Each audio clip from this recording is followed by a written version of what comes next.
think everything starts with faith. Okay. And from faith creates hope. Hope creates belief.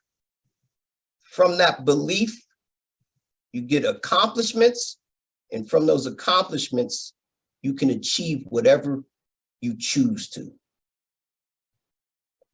And my mother used to tell me a long time ago, education plus preparation plus resiliency equals success. And if you don't believe, who will?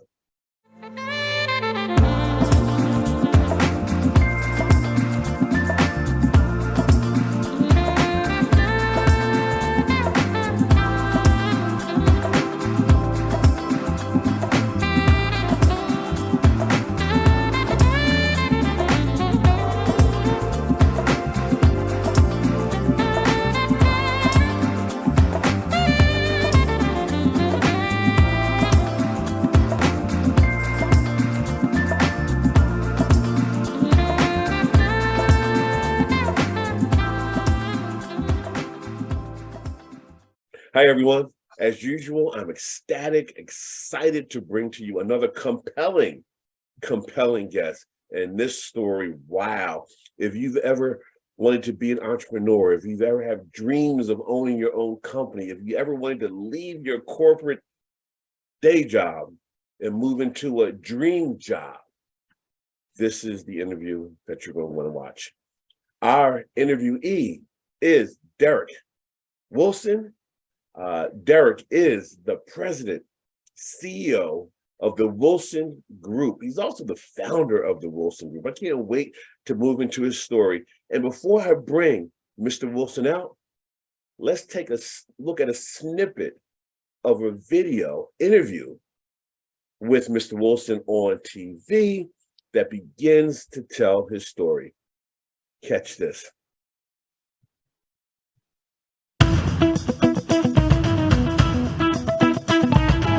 If you've watched Saturday Night Live here on NBC over the years, you may remember the guy in the copy room, a recurring sketch about a job that was painted as pretty boring. Well, today it's anything but, as technology is creating an entirely new industry called workflow solutions.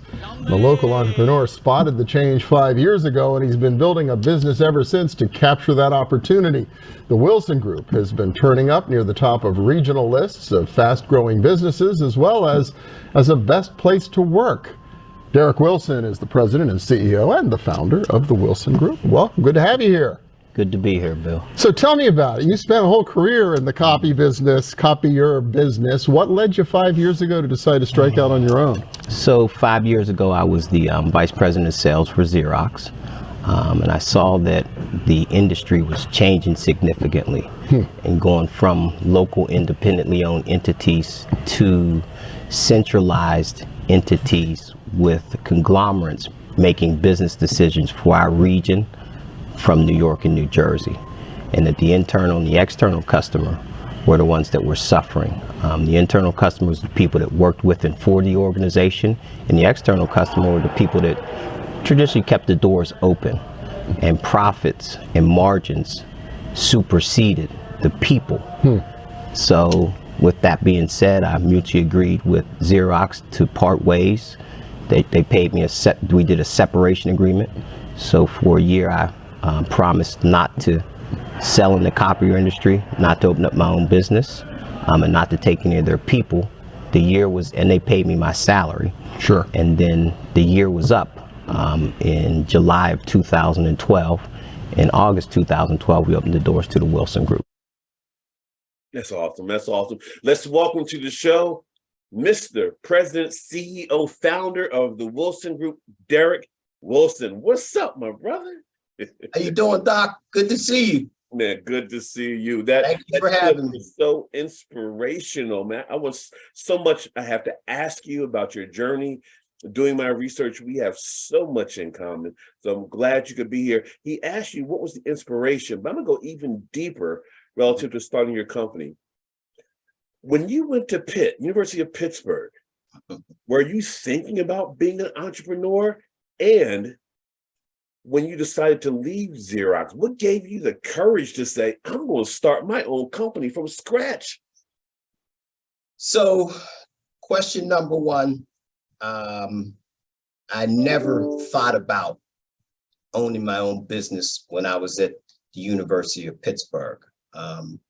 My goal was to graduate, with a degree in economics and a minor in psychology, and then become a sales rep.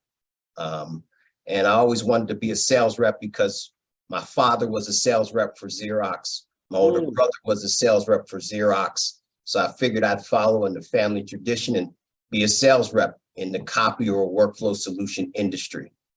And pretty much that's what I did.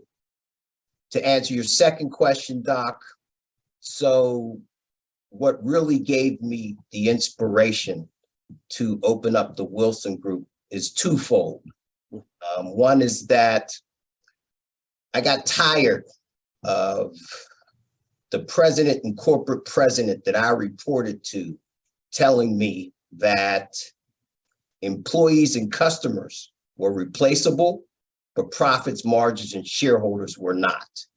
When I'm a firm believer of Six Sigma, which states that if I take good care of my people, they're going to take good care of the customer, and profits and margins will come. And we have a saying at the Wilson Group, slow money is the best money, rather than no money at all.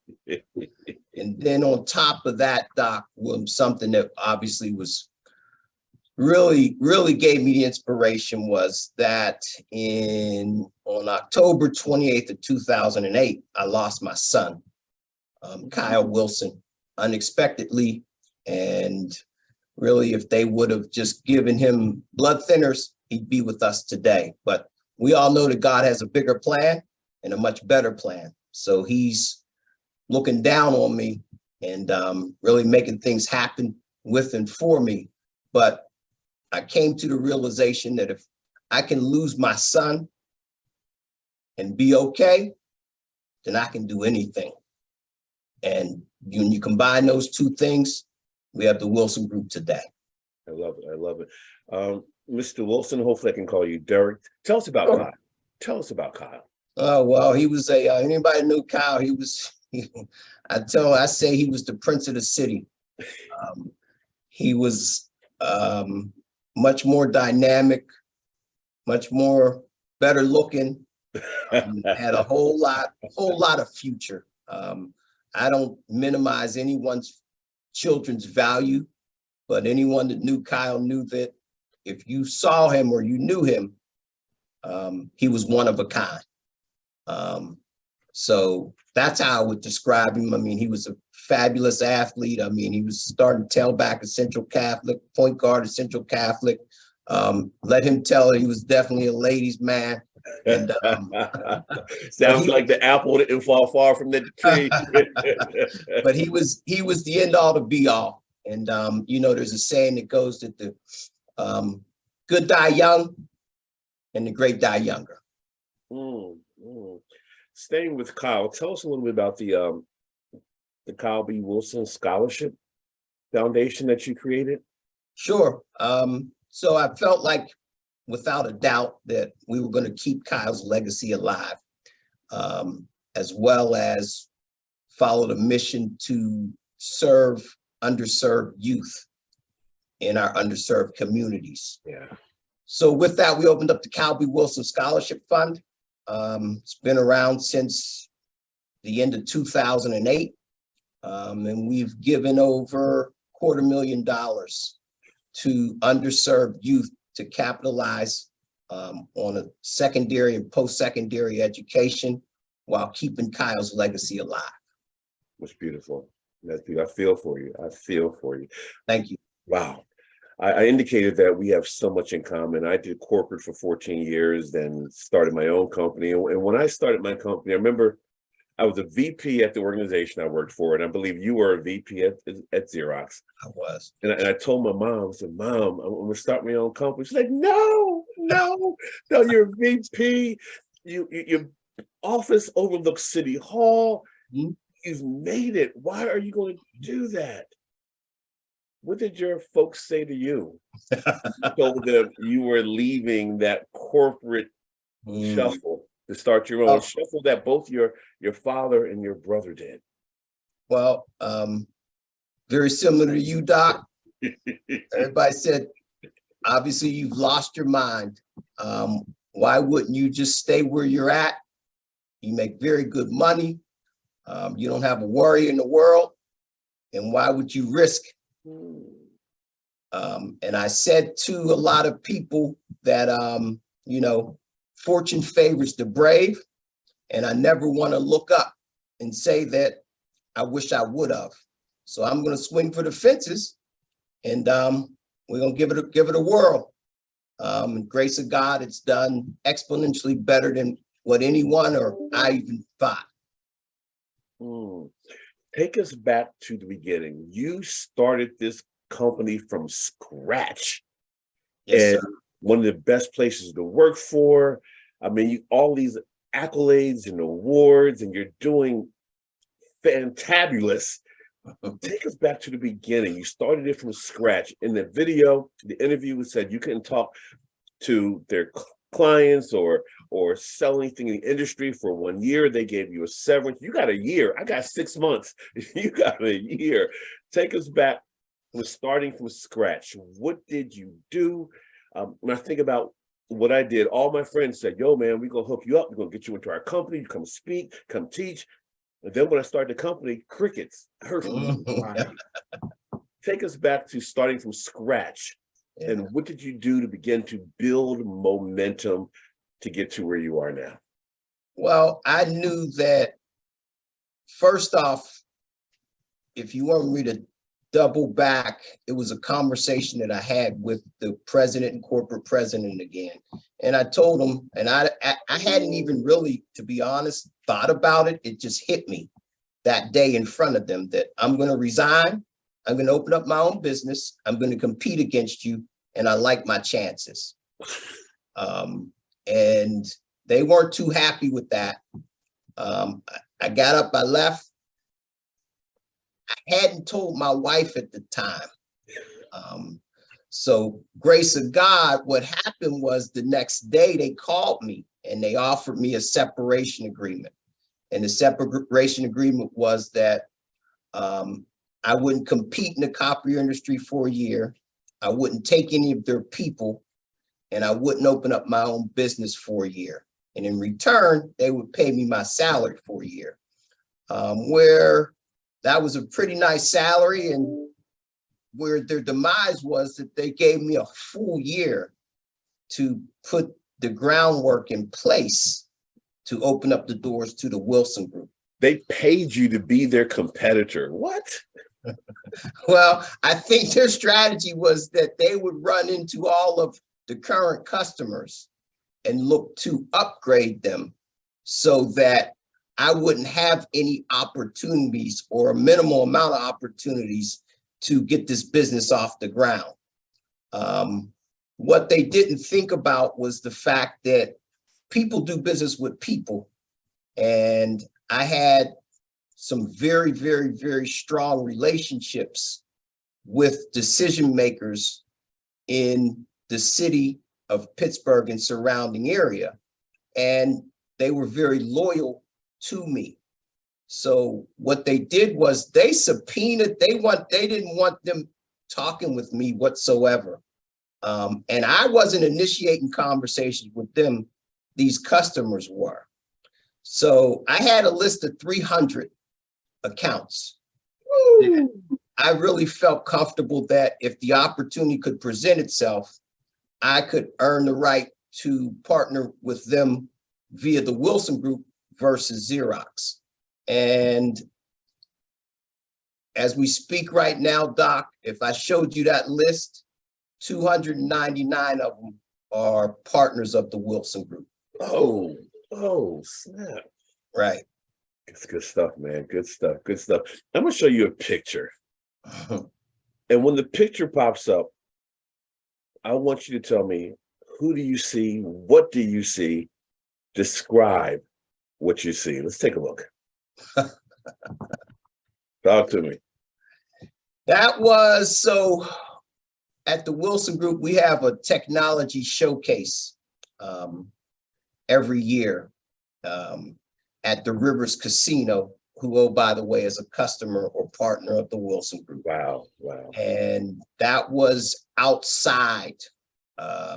You wearing that suit, bro? You wear the suit, the polka dot tie, it fitting like gravy on mashed potatoes. I'm trying to keep up with you, Doc. So I'm outside, and I guess they were doing a photo shoot of me. I don't remember exactly why, but I was looking up at the sun and the clouds, and I was just so appreciative and grateful of where I am in life versus where I used to be or where I could have been. And just counting my blessings and being grateful for the just how much has manifested itself. Let's continue with your answer. You said where you could have been and where you have been. Where's that? Where's that? Well, our audience members want to know. They see the successful, charismatic, charming Black CEO, male entrepreneur, but you talk about where you could have been or where you have been. Talk about that. Well, what I mean by that is that, life could have gone a lot of different ways, and different choices could have been made, especially in the loss of my son. So I really had to buckle my chin strap and tape my ankles and really say to myself that I'm going to be positive and resilient from this, versus I know a lot of people, when you lose a child, you lose everything. And you don't get a lot of opportunities as a Black man to make a mark in society and in life. And it was presented to me. So I said, I have to capitalize on it to the best. Most recently, Doc, I just saw, I'm sure everyone's heard of Geno Smith. He's the starting quarterback for Seattle Seahawks. Yes. And if you know Geno Smith's history, he's always been a backup in the pros. And no one really trusted or believed in him that he could be a starting quarterback in the NFL and make a mark and name for himself. They interviewed him a couple of weeks ago, and it really resonated with me what he said. And they said, well, Geno, you know, no one ever expected this out of you. We just expected you to be a backup all your career. And he said, that's interesting. He said, yeah, a lot of people wrote me off in life, but I didn't write back. Ooh. And that hit me hard, because honestly, in life, a lot of people had written me off for whatever reason. But I never wrote myself off, and I always trusted and believed that we're gonna be what I call a disruptive innovator, workflow solution industry. And that's what we've been able to do. I'm going to turn you on to a book called I believe the 5 Skills of Disruptive Innovators. I read it when I was in school working on my doctorate, and it's a quick read. It's powerful. It's powerful. So I'll make sure I might get that to you. You mentioned Geno Smith. I'm a I guess you would call a crazy football fan. College, high school, pros. I even sit down and watch the entire NFL draft. Okay. And in the past, it was Friday, Saturday, Sunday, and now it's Thursday, Friday. Anyway, I remember when Geno was supposed to go in the first round, and they invited all the potential first round picks to New York to walk on the stage.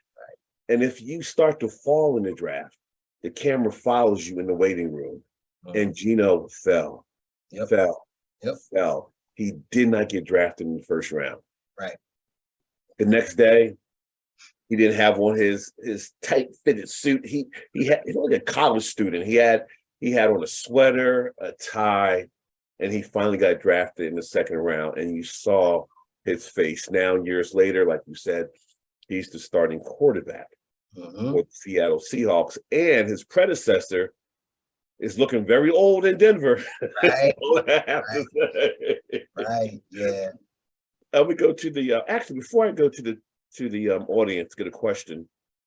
I thought about what you were saying about Kyle, and my wife and I divorced when our daughter was 7, and I see my daughter during the week from time to time every weekend, and I remember going to Disney World, and somehow, some way, we got separated, and I spent a good hour looking for her. She was 9 years old. Just look, where's my daughter? Where's my daughter? Where?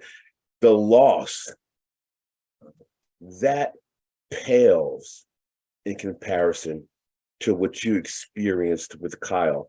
What did you do? And I know you're still healing, but what did you do to be able to get back up and function and continue to live and work and lead? Well, a couple things. I have 3 beautiful daughters. And as a father, it's my responsibility to make sure that they're always going to be okay. And that I can set an example to them that they can persevere through anything. And the outcome can be what you want it to be. So I couldn't sit back, feel sorry for myself, and put my head down. I had to show them that in spite of, we're going to keep moving forward and be all that we can be, especially with and for Kyle.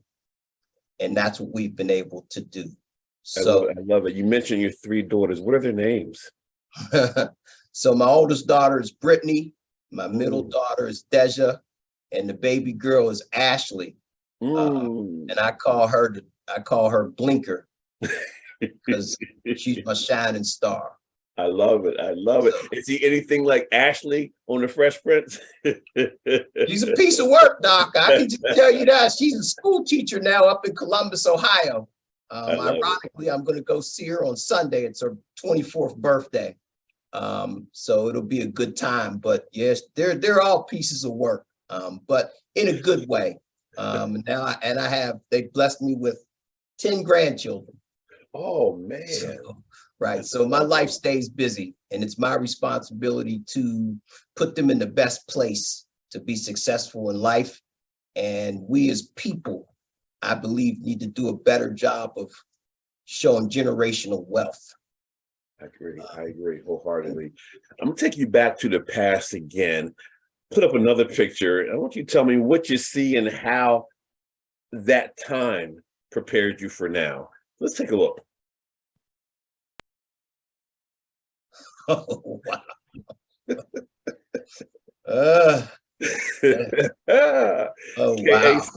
K.A. Side, talk to me.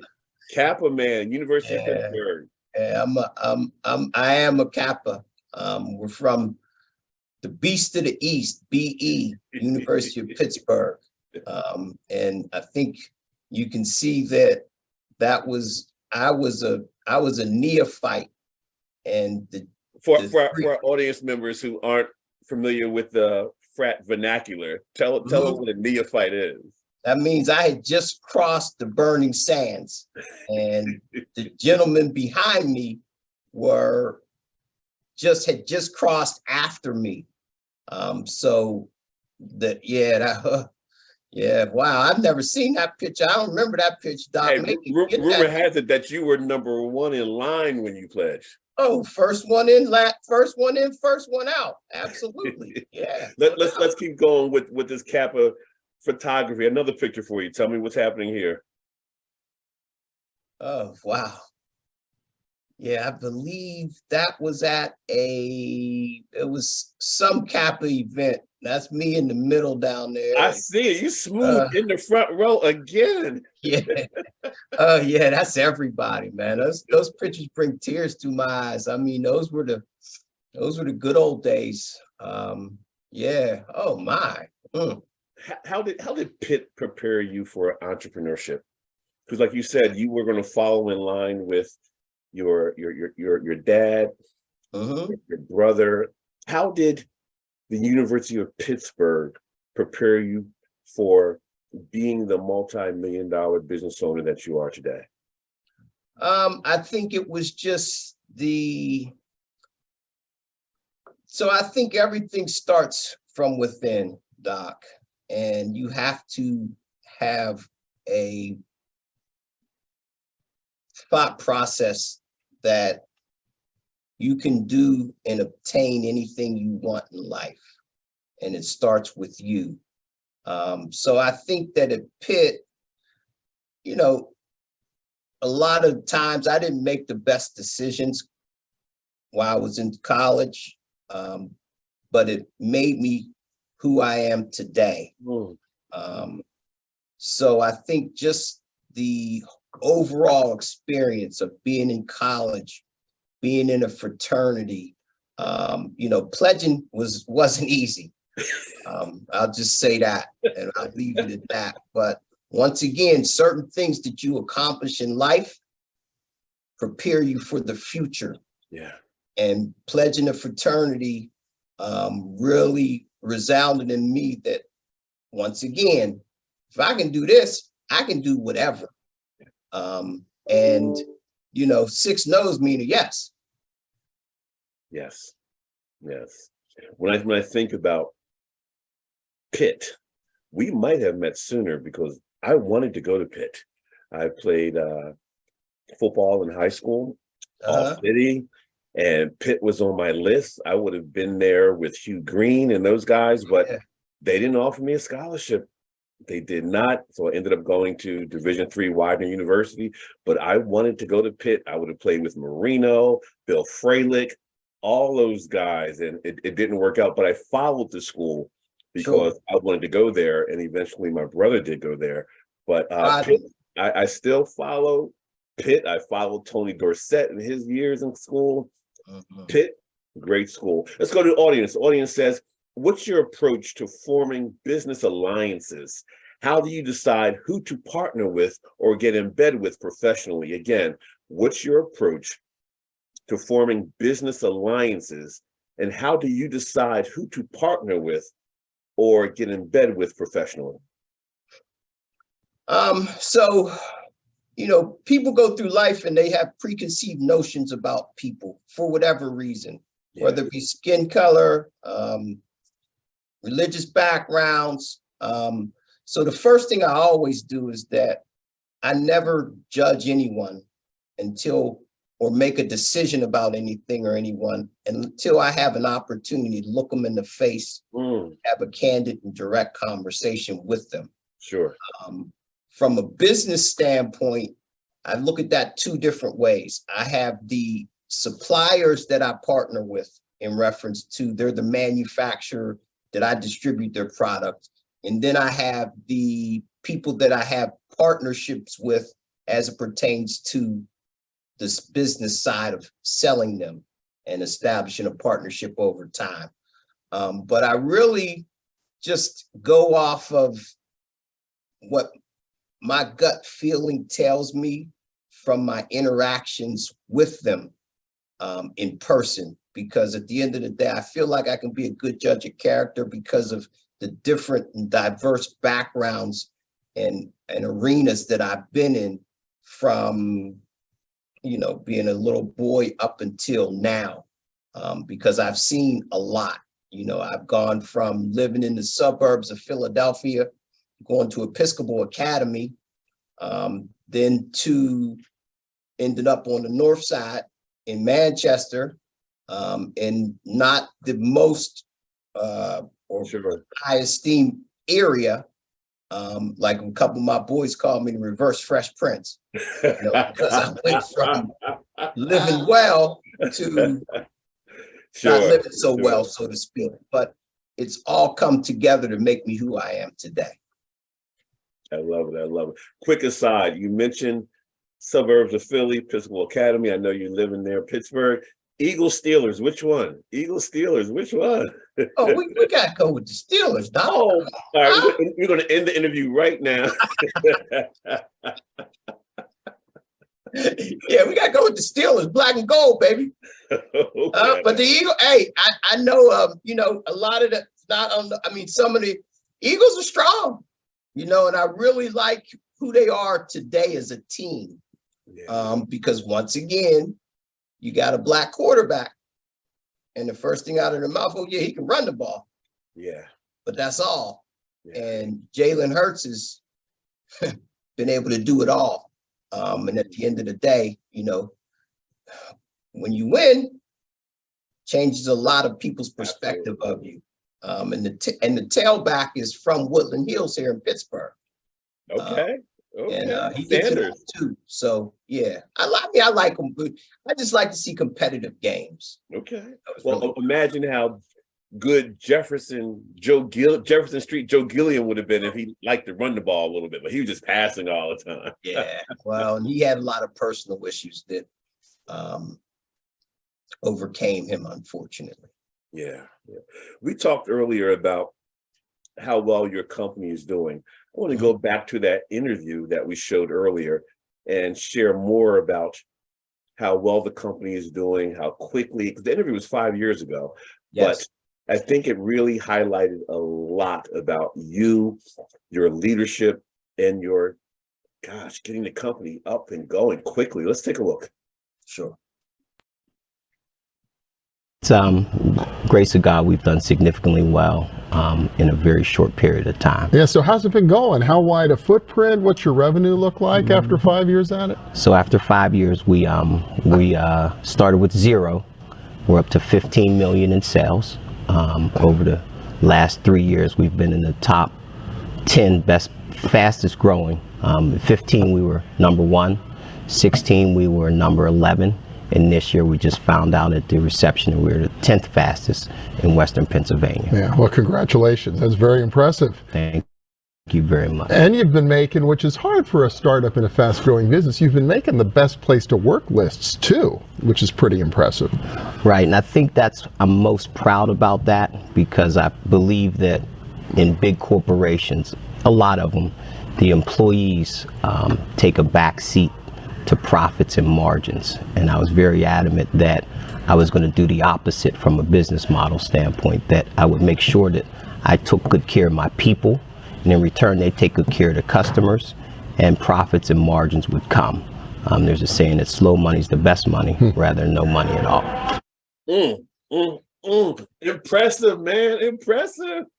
Thanks, Doc. Thank you.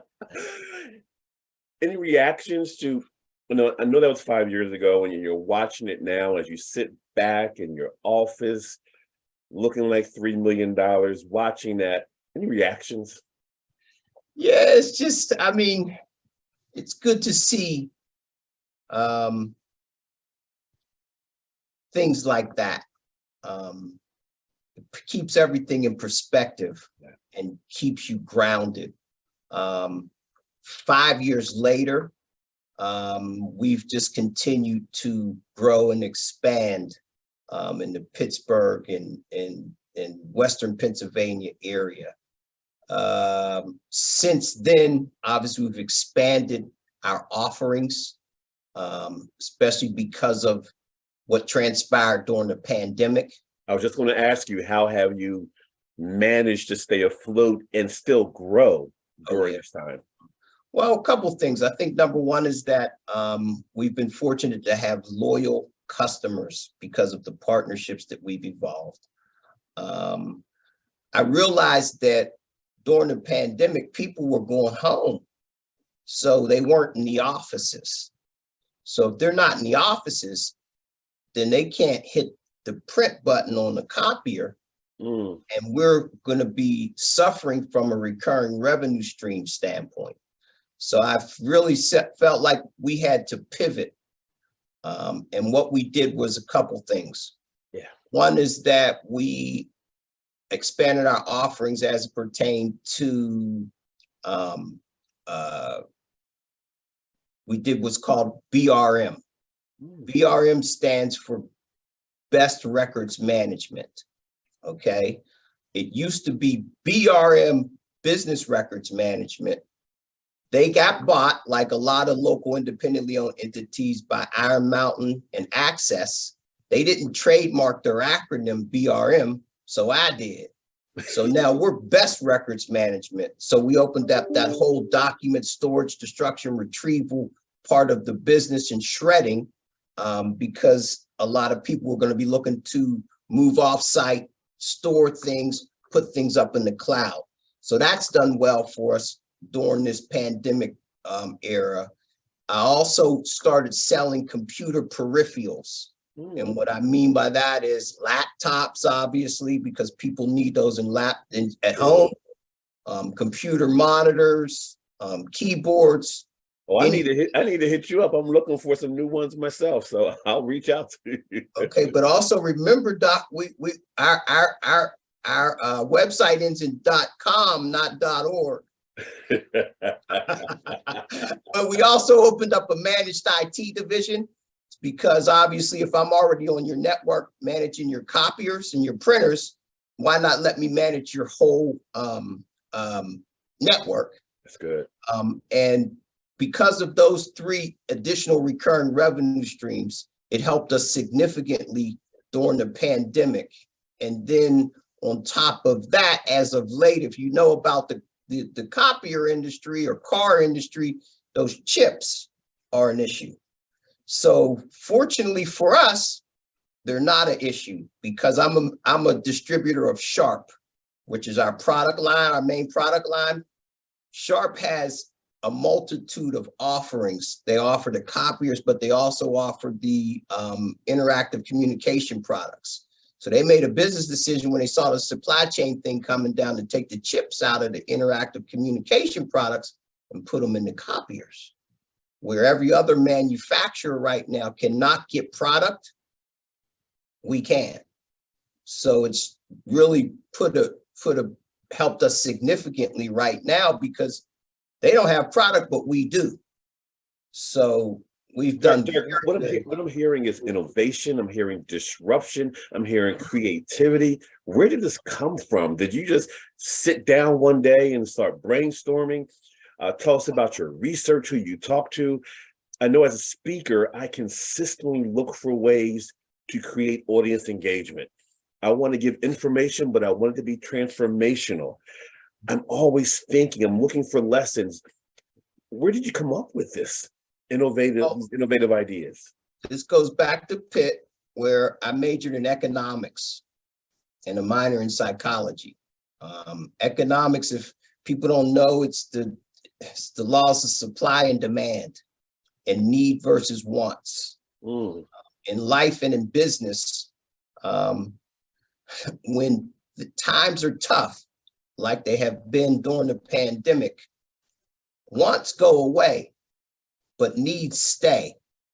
And then with those needs-based opportunities, then it comes down to the value and who brings the best value to the story, or as you said during the beginning of this podcast, is who tells the best story. And we felt like if we had an opportunity, we would tell the best story and show the most value versus our competition. And that's what we'll be able to do. We always say that we're a host-to-post workflow solutions provider, and we're an anomaly competing against an oligopoly. Now, is that one of those Derrick-isms that I hear about? It is. Tell me about the Derrick-isms. I think we have a picture of you standing, talking about, showing your Derrick-ism. Let's talk about that. Tell me about the Derrick-isms. Yeah, I've been fortunate to come. Well, similar to you, Doc, I listen a lot. And in listening, you learn a lot. And in learning, you have to have taglines or one-liners that represent who you are and what you are about and what you represent. So yeah, I got a bunch of one-liners. I think one is about talk about it. Be about it. Yeah, don't talk about it, be about it. Opportunity is a perishable commodity. Oh yeah, opportunity is a perishable commodity. You allow two to slip through your hands like a grain of sand. I'd hate to see that happen to you, my man. Oh man, you were rapping before they were rapping, right? Right. I mean, so, and then there's another one as when I pledged, there was one called excuses. Excuses are monuments of nothingness. They build bridges that lead to nowhere. And those who use these tools of incompetence are masters of nothing. With that in mind, I have to make sure I ship you a copy of my last book, The No Excuse Guide to Success, no matter what your boss or life throws at you. It's all about taking full responsibility and accountability for your life, your goals, your actions. No victim is you. If your life is a movie, you're starring in it, you're writing the script, you're directing it. It's all about you and your choices relative to being accountable for your life and goals and actions. So I'm gonna ship that to you. I want to keep going with that interview. I believe in this clip, you talk about the evolution of the copier industry. It's gone from me pushing a copier up and down the street when I was 22 years old in downtown Pittsburgh to significant workflow technology solutions. So now it's anything that delves into the creation, production, distribution, and sharing of information and documents. From the time you create a document to the time it goes to the post office, we consider workflow solutions. So versus just selling an analog copier, now it's connected to the network. You can print to it, you can scan to and from it, open-ended architecture where it plugs and plays with interactive communication products. So it's a true workflow solution versus just a copier that you hit the start button on. Well, that Impressive. You are an impressive brother. Thank you very much. Talk to us about the evolution of your industry. You gave us a snippet there, but tell us more. Yeah, it's evolved significantly. It's gone from just as I conveyed back then that, when I was young, when I came out of school, I was pushing a copier up and down the street with a moving platen cover. And I had to cold call, I had to demonstrate it, I had to close it.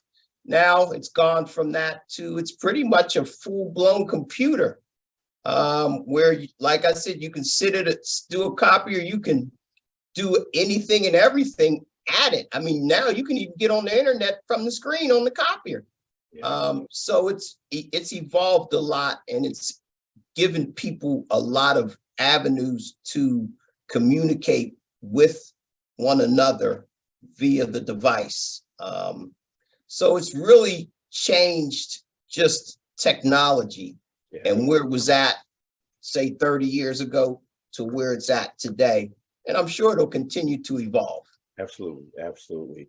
Speaking of evolving, I'm going to put you on the hot seat right now.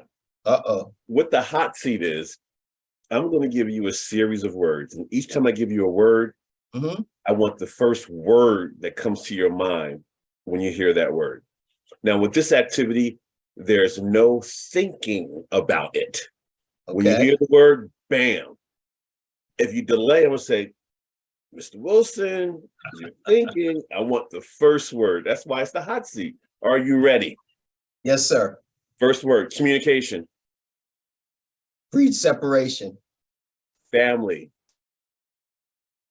The cornerstone. Leadership.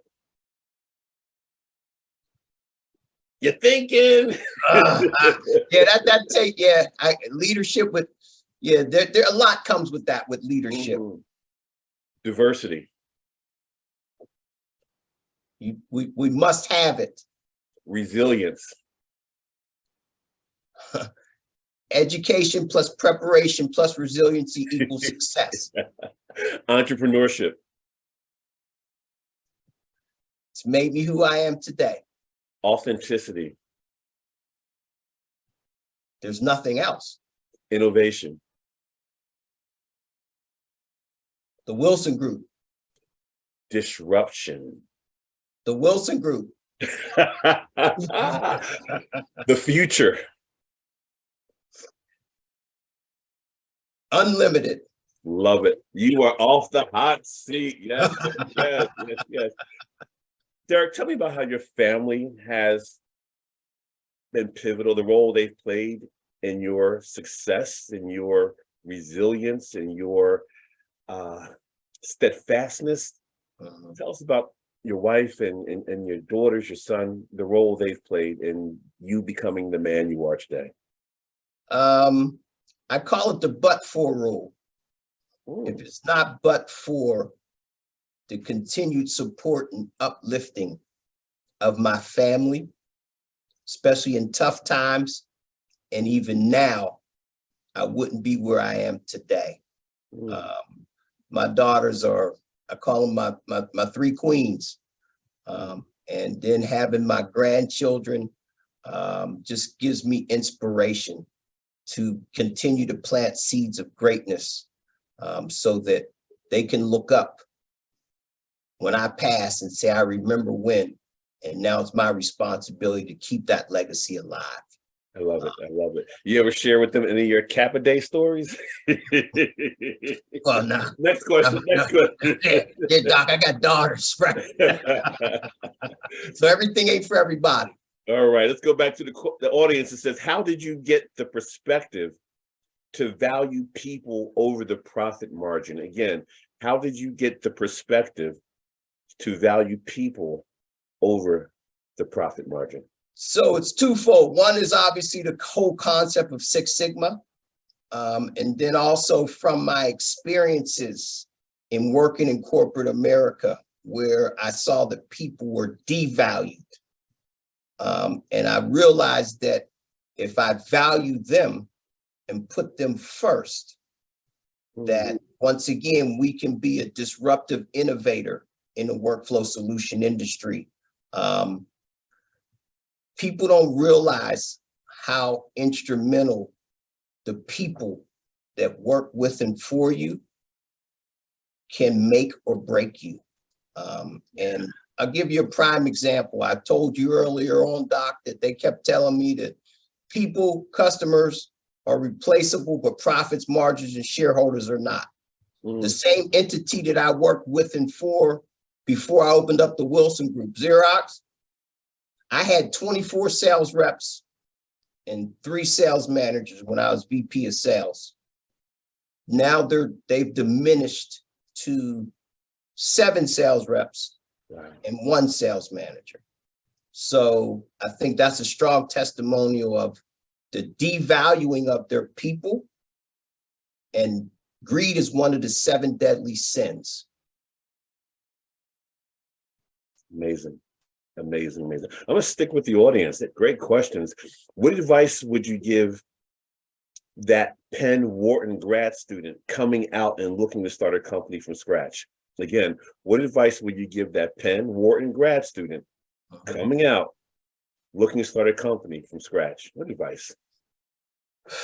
I would say, once again, I'm going to go back to needs and wants. That really do your homework in reference to what industry that you want to go into, and is it a need-based or want-based? That's good. That's number 1. And 2 is, I would say that in creating your entity, you want to be able to show the competitive distinguishment between you and your competition, and the value that you bring to the table versus your competition. And I think if you have those 3 things aligned, and you're willing to go out and hustle every day,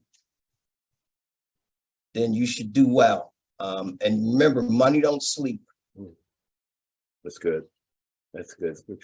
Any advice for those who are thinking, wow, this pandemic's been killing me. Now 2022 is over. I'm into the new year. Any 2023 advice for entrepreneurs? Well, I think so. I'll give you another one-liner, Doc. Another Derrickism. I love it. Yes, sir. I think everything starts with faith. Okay.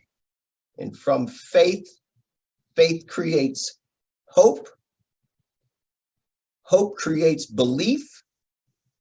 From that belief, you get accomplishments. And from those accomplishments, you can achieve whatever you choose to. And my mother used to tell me a long time ago, education plus preparation plus resiliency equals success. And if you don't believe, who will? Let's keep in that keep trending in that way. It's now 50 years later. You're 100 plus years old. You're sitting down. You're in that rocking chair. You got a tailor-made fitted sweater. You got designer glasses. Your great grandchildren are sitting at your feet, and they're like, Pop, give me three things that contributed to your success. Give me three big keys to hold on to. I know your Derrickisms, but is there, as we grow older, as we grow to be like you, give us three, Pop. So I think a lot about success hinges on turning unbelievers into believers. I believe that